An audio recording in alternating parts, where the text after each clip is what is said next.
सरकार अंग्रेज की तरह तुमको दूसरे विधान जन विरोधी जो सरकार है। भारतीय जनता पार्टी जिंदाबाद जिंदाबाद जिंदाबाद गांधी जिंदाबाद जिंदाबाद जिंदाबाद गांधी जिंदाबाद जिंदाबाद जिंदाबाद गांधी जिंदाबाद जिंदाबाद जिंदाबाद भारतीय जनता पार्टी जिंदाबाद जिंदाबाद जिंदाबाद नरेंद्र मोदी जिंदाबाद जिंदाबाद जिंदाबाद जिंदाबाद नरेंद्र मोदी जिंदाबाद जिंदाबाद जिंदाबाद गांधी जिंदाबाद जिंदाबाद जिंदाबाद गांधी जिंदाबाद जिंदाबाद जिंदाबाद। आज इस नीलांबर पीताम्बरपुर के पावन धरती पर भारतीय जनता पार्टी झारखंड प्रदेश के प्रदेश अध्यक्ष पूर्व मुख्यमंत्री वंदे वंदे वंदे भारतीय जनता पार्टी जिंदाबाद भारतीय जनता पार्टी जिंदाबाद भाई मोदी जिंदाबाद भाई मोदी जिंदाबाद अमित शाह जिंदाबाद नेता जिंदाबाद बाबू अमरानी जिंदाबाद बाबू अमरानी जिंदाबाद बाबू अमरानी जिंदाबाद। बहुत धन्यवाद। झारखंड के प्रथम मुख्यमंत्री और प्रतिपक्ष के नेता भारतीय जनता पार्टी झारखंड के प्रदेश अध्यक्ष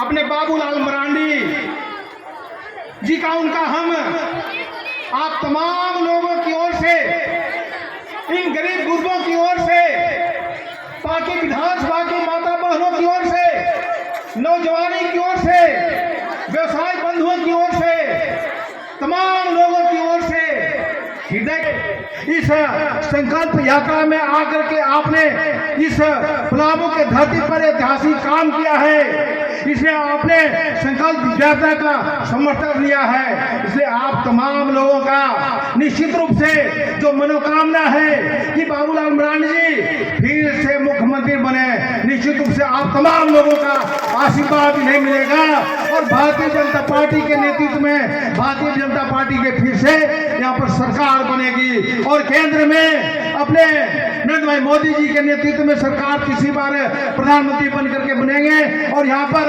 डबल इंजन की सरकार बनेगी। ये आप पार्टी विधानसभा के जन जन इसको साबित कर दिया है। और ये चूंकि ये बारिश हो रहा था और नहीं तो मैं समझता हूँ कि ये भीड़ इतना उनका ला करके सभी उम्मीदवारों को जमानत जब्त कराएगा। ये पार्टी विधानसभा कसम खा लिया है, आने वाला ये रिजल्ट कहेगा, मैं नहीं कह रहा हूँ। और तमाम माता बहनों का चेहरा कह रहा है कि आने वाला समय में जो इतिहास रचने वाला है वो ये एक झांकी है और पूरा अभी पिक्चर बाकी है, पूरा पिक्चर बाकी है। और देखते हैं कि किस प्रकार से यहाँ बदलाव होता है और ये बदलाव पलामू प्रमंडल के लिए एक मिसाइल काम करेगा और पूरे झारखंड में अपनी भारतीय जनता पार्टी की होए जहां जाइए बिना पैसे के कुछ नहीं होने वाला है।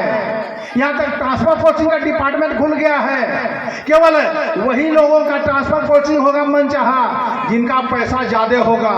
ये भ्रष्ट सरकार को उखाड़ फेंकने के लिए संकल्प यात्रा है। और आप देख लीजिए माननीय प्रधानमंत्री जी तमाम गरीब गुरबों के लिए प्रधानमंत्री आवास बनाने का उन्हें स्वीकृति दिया नहीं मिला, लेकिन गरीब गुरबा बनाए कैसे? बालू का हाहाकार मचा हुआ है, गरीब गुरबों को बालू नहीं मिलता, लेकिन दिल्ली यूपी बालू जाता है, डंपर का डंपर बालू जाता है। और यहाँ पर जहाँ 300 रुपये में बालू मिलता था, गरीब गुरबा आज 5,000 में भी बालू नहीं मिल पा रहा है और एक पूरे हाहाकार मचा हुआ है। इसलिए ऐसे ये कि भ्रष्ट सरकार को उखाड़ फेंकने के लिए आज शपथ लेने घेराबंदी का काम और दूसरा गरीब गुरबा का कोई काम नहीं होता, दलित पिछड़ों का काम नहीं होता। इसलिए हमने कहा है कि इस विभाग का नाम तुम कब्रिस्तान विभाग कर दो। क्या आप लोग समर्थन करते हैं? कोई गरीब गुरबा का काम नहीं होता, कहीं है तो कोई एक योजना नहीं होता। इसलिए हम चाहते हैं कि सरकार आने वाले समय में बहुत जल्द हेमंत जी की सरकार इस डिपार्टमेंट को कब्रिस्तान विभाग घोषित करेंगे, ऐसा मुझे उम्मीद है। पैदल जाना पड़ता था, सड़कें नहीं हुआ करती, शादी ब्याह में जाते थे, पुराने लोगों को पता होगा बैलगाड़ी से लोग जाते थे, थोड़ा धनाढ्य लोग होते थे, नहीं तो पैदल ही चलना पड़ता था। बात सही है कि नहीं है? बताइए गाँव में क्या है? हम बेजारगढ़ से आए हैं, लेकिन बीजेपी की सरकार बनी, केंद्र में बीजेपी की सरकार बनी, राज्य में बीजेपी की सरकार बनी, तो प्रधानमंत्री ग्राम सड़क योजना के माध्यम से गांवों तक सड़कें पहुंचा दी गई और नदी नाला में मुख्यमंत्री सेतु योजना के माध्यम से पुल पुलिया भी बना दी गई। अब तो कोई पैदल नहीं जाता है, अब तो सब जगह गाड़ियां चलने लगी, गांव गांव में भी गाड़ी, सड़कें सब जगह हुआ कि नहीं हुआ बताइए। ये बीजेपी ने किया है, कोई दूसरा ने नहीं किया है। आप तो देख रहे होंगे 4 साल हो रहा है मुख्यमंत्री को बने हुए, हेमंत सोरेन को कौन सा काम किया है? अभी आपको बता रहे थे रोड बनता है पीछे से टूट जाता है। इसलिए मैं आज आप सबसे यही कहने के लिए आया। उस समय गांव घरों में बिजली नहीं होता था, देखते नहीं थे, वैसे बिजली पहुंचेगी कब पहुंचेगी पता नहीं था। मैं तो लोगों को इसी आपके पलामू प्रमंडल की घटना बताता हूं। जब हम प्रदेश के मुख्यमंत्री थे, एक बार बेतला से भाई रोड जा रहे थे नेत्राल, महुआ डांड में हमारी गाड़ी को नौजवानों ने रोक दिया, कहा कि हम लोगों की बात सुन लीजिए तभी हम लोग जाने देंगे। मैंने पूछा कि क्या तकलीफ है, तो बोला कि आप ब्लॉक तो बन गया महुआ डांड, लेकिन अभी तक कोई बिजली नहीं पहुंची है। हमने पता किया आगे पीछे कहां तक बिजली पहुंची है, बताया लोगों ने। हमने कहा कि चिंता मत करना, 3 महीना में बिजली पहुंचा जाएगी। और फिर मैंने पदाधिकारियों को कहा बिजली विभाग में बिजली वहां तक पहुंचा देना, मैं वादा करके आया हूं, बोल करके मैं आया हूं। बिजली लोगों ने पहुंचा दिया। विभाग के लोगों ने कहा कि सर आप एक बार चल करके स्विच ऑन कर दीजिए। हम फिर से आए मौका, हेलीकॉप्टर से उतरे, फिर वहां जा रहे, फिर नौजवानों ने गिरा, बोला कि हम लोग की बात सुनो। हमने कहा कि भैया बिजली तो पहुंच गई, अगर घर में नहीं पहुंचा कनेक्शन वो भी पहुंच जाएगा, लेकिन हमें तो स्विच ऑन करने दो। बोला कि नहीं हम लोगों की बात सुन लो। हमने कहा कि क्या हुआ बताओ। बोला कि एक आदमी मर गया। तो हमको लगा कि शायद कोई बिजली लापरवाही क्या होगा, कारों वहीं छोड़ दिया होगा। हमने बोला कि कैसे मरा? बोला कि नहीं एक आदमी खंभा में चढ़ा, बोला कि बिजली छू के देखते कैसा लगता है।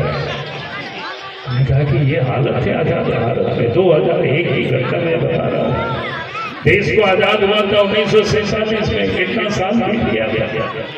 ब्लॉक हेडक्वार्टर के लोगों ने बिजली नहीं देखा था। की सरकार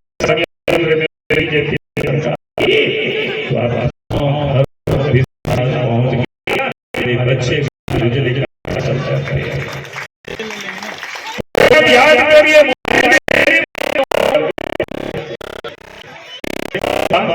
बाहर करते थे, नहीं तो बहुत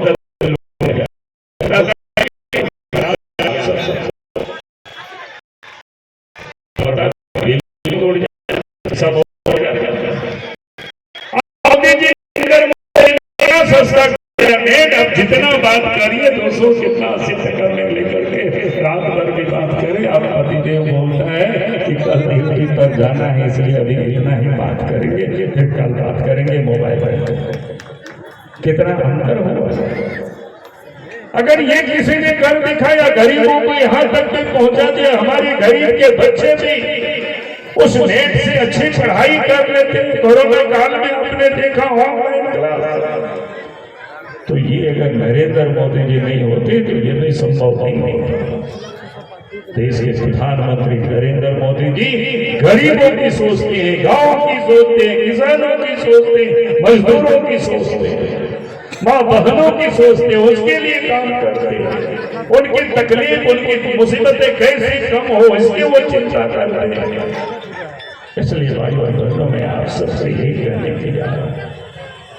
अभी झारखंड में आज कानून व्यवस्था क्या स्थिति है, किसी से छुपा हुआ नहीं है। चोरी, डकैती, हत्या, अपहरण, बहु बेटियां भी सुरक्षित नहीं है, दंगा फसाद खूब होता है। झारखंड में इतना दंगा फसाद होता है, 2021 में तो सबसे अधिक कहीं हुआ, तो झारखंड में हुआ। आपके इस क्षेत्र में भी हम आए थे। शिवरात्रि में क्या हुआ पांकी में आप सबको पता है। हंसी की स्थिति है। आप चोर बेखौफ होकर के चोरी करते हैं। अगर आज डरे हुए हैं, खौफ में कोई है तो इस राज्य की जनता अपने लोगों से पूछते हैं कि भाई अच्छा एक बात बताओ, थोड़ा पता करो मामला पुलिस करती क्या है। जब यहाँ बाबूलाल मरांडी मुख्यमंत्री होते थे, रघुवर दास जी मुख्यमंत्री होते थे, अर्जुन मुंडा मुख्यमंत्री होते थे, पुलिस कोई अपराधी भागते फिरते थे, छूटते फिरते थे, जान बचा के भागते थे। लेकिन आज उल्टा हो गया, अब पब्लिक डरे हुए हैं। तो हमें कुछ लोगों ने बताया कि सर जानते हैं कि हेमंत सोरेन जी ने पुलिस को चोर पकड़ने के लिए नहीं कहा है। हमने पूछा क्या पकड़ने के लिए इसको कहा है? पुलिस का काम तो चोरों को पकड़ना, गुंडों को पकड़ना, अपराधियों को पकड़ना, जेल में डालना, उनको सजा दिलाना। बोला कि नहीं सर, आजकल पुलिस हेमंत सोरेन जी ने वसूली में लगा दिया है। सड़क के किनारे खड़े रहते, देखते ट्रैक्टर वाला बालू कहां किधर से जाता है उसको पकड़ो और फिर सारा हरा नोट वसूल करो, या तो फिर केस कर दो या तो आपको जाना पड़ेगा। तो ये हालत है इस प्रदेश की। भाई जिसका काम, जो पुलिस का काम है अपराधियों को पकड़ना, अगर उस पुलिस को आप वसूली में लगा देंगे, राजनीतिक टूल्स की तरह उपयोग करेंगे, तो फिर झारखंड में यही होगा, अपराध बढ़ेगा। और आज इसलिए झारखंड में अपराध बढ़ा हुआ है। आपने देखा 24 तारीख को मैंने अखबार में देखा, छपा था कि 6 महीना के अंदर में 23 व्यापारियों की हत्या हुई। वैसे तो झारखंड में प्रत्येक दिन 5 लोगों की हत्या होने का रिकॉर्ड है। यह सरकारी आंकड़ा है, मैं अपनी आंकड़ा नहीं बोल रहा हूँ। अखबार में कहा कि 23 व्यवसायों में 9 लोगों ने तो पुलिस को सूचना दी थी कि हमें जान को खतरा है।